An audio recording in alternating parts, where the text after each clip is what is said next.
It's already April 2024 and I'm bored with games again. Damn! Making me want to go back to my comfort genre, the MMO RPG. But the main question to ask is, what MMO should I play? Should I play World of Warcraft? Final Fantasy XIV? Guild Wars 2? I'm just stuck. What do I do? Well, while I can't force you to enjoy an MMORPG, I can give you a rundown of each popular MMO currently out and give you some pros and cons of choosing the world that you prefer. And for simplicity, I will also rank them to give my honest list. If you've never played Guild Wars 2 before, here's a rundown of what to expect. Guild Wars 2 is a horizontal MMORPG that really makes you feel like you are in control of the game you're playing. Leveling takes time, but there's many ways to level. Exploration, parkour, and questing are three very common forms of leveling in this game. The combat in this game is extremely easy to learn, but very hard to master. With a tab targeting combat system, it's very easy for new players to learn, but the hard part is learning what weapons are best for your class. Unlike other MMORPG, each class can use most weapons with the exception of a few. When using new weapons, new abilities are granted to the player. This makes it very customizable for a player to make the class feel unique and fun to play. The graphics of this game sits very comfortably in the middle of Eastern and Western MMO, so if you like good stylistic graphics, but don't exactly want to play an anime style character, I would highly recommend this game. The game does have a free to play model with paid expansions. Each expansion adds new systems to the game and are generally loved by the community. A good thing to note about this game is there's no paid subscription, meaning if you want to take a break from the game and come back a month or two later, you will not be penalized for doing so. This game has a very active community for both PvE and PvP content, and the gear in the game looks absolutely badass. Now, when this game came out in Steam in late 2022, my friends and I grinded the shit out of this game and loved every second getting from level 1 to max level. The leveling system for Guild Wars 2 follows standard level 1 to 80, but after that there's a sort of legacy leveling system, which once an alt hits max level, will instantly be put into. This means you can do any of the endgame content once hitting level 80 on an alt. Now, this is where I move on to my first con of this amazing game. The endgame is a bit hard to understand. Making money and thus getting good gear is rare. It's hard to do, and there's many guides on how to grind money fast, but these themselves are really hard to do and take tons and tons of time to get going. You can also do dungeons with a sort of mythic dungeon type system where each tier gets harder and harder, as well as PvP. Lots to do with little push in any direction. After hitting max level and putting on a full set of gear, you're going to be stuck with that gear for quite some time before getting an upgrade. Play the game enough and you'll get the gear that will last you literally years. Good for many people who don't want to grind every day, but bad for anybody who wants to. My second con is that if you want to play this game every day, you can, but expect at a certain point to get bored. And that's about it for Guild Wars 2. It's an amazing MMO with a huge live community, amazing devs, amazing progression system, crafting system, and tons of content to last you well over 1,000 hours. While the game is not perfect due to systems that are cemented into the game, I do think that this game is fine with these systems. If this is the type of MMORPG you're looking for, I really recommend this game. And you're deserving of this spot. Next, we have Star Wars: The Old Republic. And while I do like this game, I've never actually hit max level in it due to not wanting to pay the 15 schmeckles. I've also played a decent amount of this game and researched a lot, so we're going to go based off of that. Star Wars: The Old Republic, or as I'll be calling it for the rest of the video, SWOTOR, is an MMO created by BioWare in December of 2011 and is currently ran by Broadsword. This MMO is a bit strange. While it's a bit on the older side and the engine is getting quite old, the story for this game is considered one of, if not the greatest MMO story to ever be released. If you're looking for a game with amazing graphics and amazing gameplay, I'm sorry, but this game probably isn't for you. Luckily though, the art of this game has kept it from aging too poorly. While not anywhere near as beautiful as Guild Wars 2, this game does make you go wow sometimes. This game is kind of the same in Guild Wars 2, rocking a tab targeting system that allows any new player to get into the game fairly easily. And while the combat isn't as refined as other MMO on this list, each class is still unique and fun to play. The payment system is something I'm going to talk a bit good about and a bit bad about.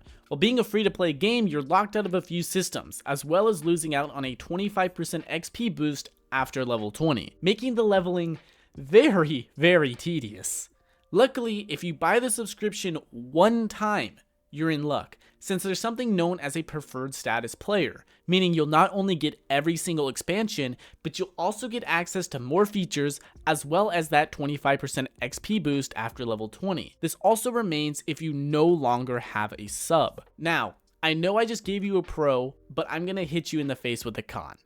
While I love the preferred status system, it's kinda shit, since it's pretty much only for players who want the RPG aspect of this MMORPG, since purple and orange gear gotten from a dungeon or a raid, can only be worn by subscribers, a system I heavily dislike. And you can buy something from the auction house that allows you to put on purple armor, but the problem with this is it's expensive, and as a preferred player, you might not have enough currency to buy it. As a free-to-play player or a preferred player, there's no incentive to do group content, as you get no reward other than XP and armor you can't wear. Moving off of this topic though, the endgame does have dungeons, raids, and PvP, but the game is currently at a content drought. With BioWare giving the reins to Broadsword in mid-2023, we still don't know what will happen with this game. Will this game become a crash grab piece of shit, or will it grow with huge new updates?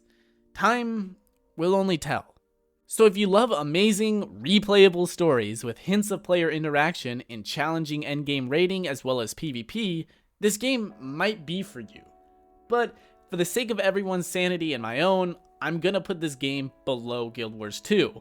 It's an amazing MMO with amazing talents and amazing skills and amazing story, but the problems lie kind of in the formulation of its payment system mixed with the community not having enough content to survive the coming years. I'm interrupting this video to ask for a like, a comment, and a subscribe. I have tons of new video ideas and videos coming out. If you enjoyed this video so far and think it's something you'd like to see more of, a comment would be greatly appreciated. Anyways, back to the video. Moving on to the MMO I'm just recently getting into, we have Final Fantasy XIV. I played this game a little over a year ago, but getting back into it has been a real struggle. Not because of the game itself, but because the old saying goes, Japan has been stuck in the year 2000 since 1980. With a game launcher that makes you want to launch your game out of your computer and a support system made out of 3 chickens and an ostrich, I've struggled to get my account recovered after it got removed by Square Enix a year ago. I'm not going to deduct points for this though, because it's kind of my fault everything got fucked up. Now I'm just waiting for Square Enix to fix it for me. Anyways, you know the gist. Final Fantasy XIV is currently one of the most popular MMORPG currently out there, with around 1.5 to 3 million daily players and over 52 million players overall. This is huge for an MMORPG. The game uses a tab targeting system just like Guild Wars 2 and SWOTOR, and each class is not only unique, but say it with me again, fun as hell. Not only that, but alts kinda aren't needed. With the job system, you can use the same character to play any job in the game. Job is equal to class, by the way. This makes leveling way more fun when you think about it as your character not only getting more badass, but making your character feel more like your character. You're not locked to one class. Your character can change at any time that wants. The game's graphics are also amazing. That's thanks to good old Square Enix. This game really does look good. The stylized graphics seen in the game will last for years to come. While it does have a distinctly Eastern look to the game, I actually really like it, and I love the look of the characters and the world. Moving on to content, this game has everything from PvP to PvE, and each bit of content is amazing. Starting with the PvE content, you have dungeons, trials, and raids. This content gives you cosmetics, mounts, pets, and even story. It's both fun and challenging, and it's one of the best of the genre. Final Fantasy XIV also has a really amazing story, taking you through the world and making your character feel cool and badass. Usually I don't like the whole "you're the chosen one" story, but I actually think it really fits here. This game has a free trial up until level 70 with some limitations, and after level 70 you'll have to buy the current expansion known as Endwalker. If you're watching this video after June of 2024, you won't have to buy Endwalker if you have the starter edition of the game, which comes with all the expansions up until the current one, which will be Dawn Trail. Sadly, this game does have a subscription-based model. So while the starter edition and current expansion of the game come out to be only about $60, after the free 30 days of game time they give you for buying the starter edition, you'll have to pay a monthly fee. Luckily, unlike WoW and SWOTOR and so many other MMORPGs, Final Fantasy XIV has an entry-level sub. The only downside, it seems, is 8 characters can only be made, and that's 1 per world. This doesn't matter too much when your one character can play any class in the game, and they give you free rerolls to make your character look different throughout the game for free. Are there any cons to this game? Well, probably, but none that I can see personally. Most X packs are considered good, and since Square gave so much power to the community, it seems like as long as the community is doing stuff, so will the devs. I'm currently in my honeymoon period for the game, so I will make a follow-up video once this number turns past 100. Because I know I'll put hundreds, if not thousands more hours into this game, I'm gonna put it here at the top. Moving on to the next MMO, we have Elder Scrolls Online, the first MMO on this list I really didn't play. And it's not because this is a bad MMORPG, it's mainly because I didn't have anyone to play this game with. I played this game back in 2019, and at this time all my friends were either done playing MMOs or still playing World of Warcraft. So my actual understanding of this game is sadly very little. So the information I'm going to give to this game will be going off of other people's videos and guides, as well as memory from all those years ago. If this makes you feel like I don't know what I'm talking about, as well as clouds my judgment, I completely understand, and here's the timestamp for the next MMO. For those of you who are willing to continue, I'll also continue. The majority of this information I've gotten is from Waydot's video, so if you haven't seen the video, it's in the description of this video. Elder Scrolls Online, or ESO as I'll call it for the rest of this video, is another horizontal MMO, same as Guild Wars 2. In this game, everything is scaled to the player, meaning you can do any leveling content at any time. This is a system I hate. There's no sense of progression, and while I understand why they do it, it makes it hard to understand the overall plot of the story. I won't count this as a con though, because many people simply don't care about this. Some people just want to play the content they want to play when they want to play it. The graphics are that of many other Bethesda games, stylized enough to look good even though the game's been out for over a decade. And the newer zones actually do look very good as well. The pay model of this game is quite strange. It's a buy-to-play MMORPG where you can buy the expansions of the game, and this will give you access to the new story content. There's also an additional subscription you can get, and sadly, it's kind of forced on you in order to enjoy the most of the game, giving you an XP boost as well as a crafting bag. This crafting bag allowing you to hold unlimited crafting items. It's hard to say no to that as a player. The sub also gives you DLC content not seen in the X packs. It's not the worst payment system, so I'll move on from that. Out of all the other MMOs on this list so far, this is the first one that's different in combat, going for an action combat system. With this system, you can do such content as PvP and PvE. Surprise, surprise. From what it seems though, ESO holds a high horse when it comes to PvP content, even having a zone completely meant for that content. You level in this game 1 to 50, then after that have again a sort of legacy leveling system, just like Guild Wars 2, where once you level a character to max, any ult that is hit max level will be automatically leveled to your main character's level in that legacy system. I've always loved these systems in games, and I think ESO does it just fine. The game has many classes and races, and the deep lore of the Elder Scrolls universe means you'll never run out of content, and hopefully you'll never get bored. The community, while less than Guild Wars 2, is still around 3 million active monthly users, far from a dead game. And that's kind of where I'm gonna end ESO. I sadly don't know enough about the complex systems to give a full rundown again. If you want to see more detailed reviews of this game, I recommend Waydot's video on it, as he goes from level 1 to 50, as well as getting over 100 levels in the legacy system. I think this is a very solid MMO, but I only recommend it if you like story-driven, smaller community MMOs, since this isn't the type of game where you're going to be getting close to players, mostly with the shitty guild system they have. For that reason, I'm deciding on putting ESO here on the list. Moving on to the second to last game on today's list, we have Black Desert. Now, while I haven't played as much Black Desert as many others, I have played enough to hit 2 characters almost to soft cap. Black Desert is another action combat game, and in my opinion, one of the best combat systems for any MMO out there. This game has both PvE and PvP content, and while back in the day it was a PvP focused game, it seems that in more recent times, this game has focused more on the PvE side. This game has an active community, and for a Korean MMO, it isn't totally dog shit. Black Desert has a cash shop, but it's not one of the worst, and cosmetics can be gotten with in-game silver. Silver that is incredibly inflated due to not adding enough shit to spend your money on. The graphics of Black Desert are also one of a kind. I would even go to say that they're one of the best in the genre. And while it does look this good, it also runs very well. The payment model for this game is also not bad. This is a $10 MMO that goes on sale for $1 very often. And while that might seem weird, it's less weird when you remember the cash shop is there. The content that is released for this game is also, for the most part, free, and hitting soft cap now is easier than ever. When I say soft cap, by the way, I'm speaking about the fact that after level 60, leveling gets extremely slow, with the highest level player being currently level 67.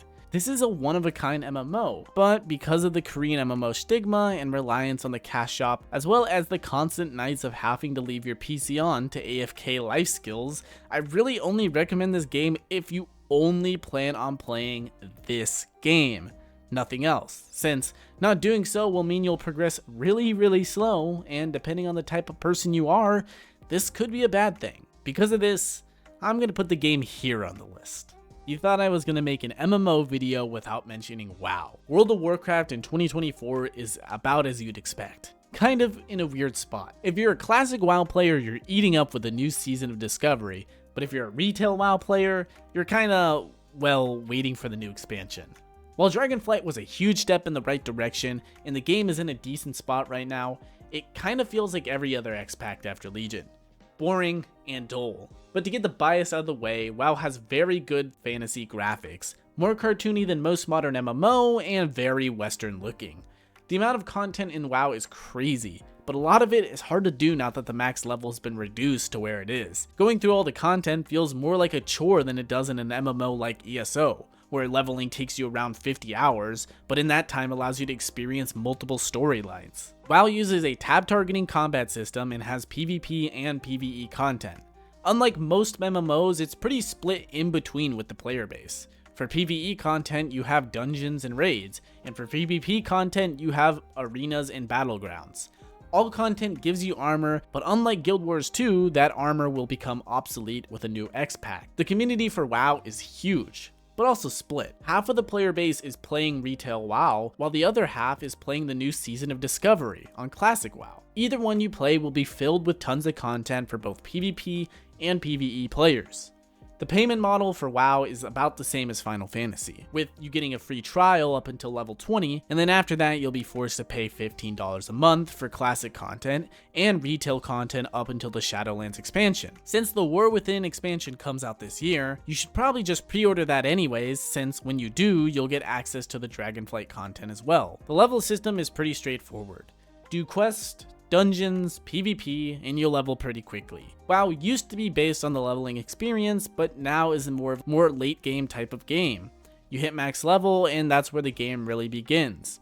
World PvP, Mythic Dungeons / raids, and Arena PvP are the bread and butter of WoW, and is what I mainly did back when I played in BFA. Overall, WoW is one of the best. Its combat is refined, graphics are polished, and the community, while some are dumb as hell, are some amazing people, and if you're lucky to find a smaller guild, you can make some real friends, like what I did back when I started playing in Legion. Because of that, I'm going to put WoW in the same tier as Final Fantasy XIV, but behind it, as I truly do believe that Final Fantasy XIV to be the current best MMO. Every game I talked about today are all games worthy of your time. While some might have more fanfare than the other, they're all alive, well, and have healthy communities.